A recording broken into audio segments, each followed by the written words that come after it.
Hi friends, ഇത് നമുക്ക് ഈത്തപ്പഴം പൊരിച്ചത് തയ്യാറാക്കാം. അതിന് ഞാനിവിടെ 200 ഗ്രാം ഈത്തപ്പഴം എടുത്തിട്ടുണ്ട്. ഇനി നമുക്കിതിൻ്റെ കുരുവൊക്കെ കളഞ്ഞെടുക്കാം. ഇതിൻ്റെ കുരുവെല്ലാം കളഞ്ഞ് ഇനി നമുക്കിതെല്ലാം മിക്സിക്കകത്തോട്ടൊന്ന് അടിച്ചെടുക്കാം. നമ്മൾ ഇങ്ങനെ ചതച്ചെടുത്താൽ മതി, നല്ലപോലെ അങ്ങ് അരയ്ക്കേണ്ട. അതിലേക്ക് നമുക്ക് കുറച്ച് നട്ട്സ് ഞാൻ നുറുക്കിയതാണ്. എന്നിട്ട് അതിലേക്ക് അരമുറി തേങ്ങ ഇതെല്ലാം കൂടി ഇനി മിക്സ് ചെയ്ത് കൊടുക്കാം. ഇതിനകത്തിലോട്ട് നമുക്ക് ഇട്ട് കൊടുക്കാം. ഇനി ഇത് കൈകൊണ്ട് നല്ലതുപോലെ തിരുമിയെടുക്കാം. നമ്മൾ നല്ലതുപോലെ ഇത് കുഴച്ചിട്ടുണ്ട്. നമുക്കിനി ഇത് ചെറിയ ഉരുളകളാക്കിയെടുക്കാം. അങ്ങനെ നമ്മൾ 12 ബോൾസ് ആക്കി എടുത്തിട്ടുണ്ട്. ഇത്രയും വലിപ്പം മതി.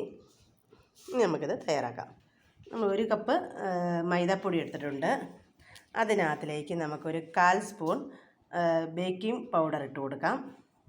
അതിനകത്തിലേക്ക് 3 ഏലക്കയുടെ അരി പൊടിച്ചതാണ്, അത് ഇട്ട് കൊടുക്കാം. ഇനി നമുക്കിത് നല്ലതുപോലെ ഒന്ന് മിക്സ് ചെയ്ത് കൊടുക്കാം. ഇതിനകത്തിലേക്ക് നമുക്ക് കുറേശ്ശെ വെള്ളം ചേർത്ത് ലൂസാക്കി എടുക്കാം. നമ്മുടെ ബാറ്റർ ഇവിടെ റെഡി ആയിട്ടുണ്ട്. കണ്ടോ, ഇത്രയും ലൂസ് മതി, ഒരുപാട് കട്ടിയാവരുത്, എന്നാൽ ഒരുപാട് ലൂസും ആവാത്ത രീതിയിലാണിത്. ഈ പരുവത്തിലെടുക്കണം.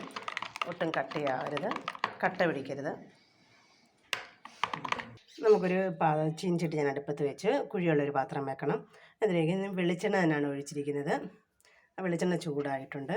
അതിനകത്തിലേക്ക് നമുക്ക് ഇട്ട് വെച്ച് ഓരോ ബോൾസ് നമ്മുടെ മാവിനകത്തിട്ട് ഇളക്കാം. ഇത് ഓരോ നമുക്ക് ഇനി നമ്മുടെ എണ്ണയിലോട്ടിട്ട് കൊടുക്കാം. ഇനി ഇതുപോലെ എല്ലാം നമുക്ക് തയ്യാറാക്കാം. ഇങ്ങനെ തിരിച്ചുമൊക്കെ ഇട്ട് കൊടുക്കണം. ഇതിങ്ങനെ തിളച്ച് വരുമ്പോൾ നല്ല ഏലക്കയുടെ ഒക്കെ നല്ല മണമുണ്ട്.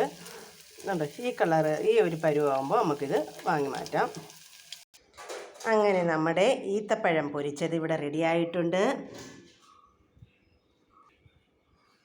കണ്ടോ, നല്ല ടേസ്റ്റാണ്. ഇതെല്ലാവരും ട്രൈ ചെയ്യണം.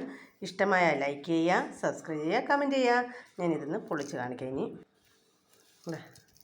നല്ല സോഫ്റ്റാണ്, നല്ല ടേസ്റ്റാണ് ഇത് കഴിക്കാൻ.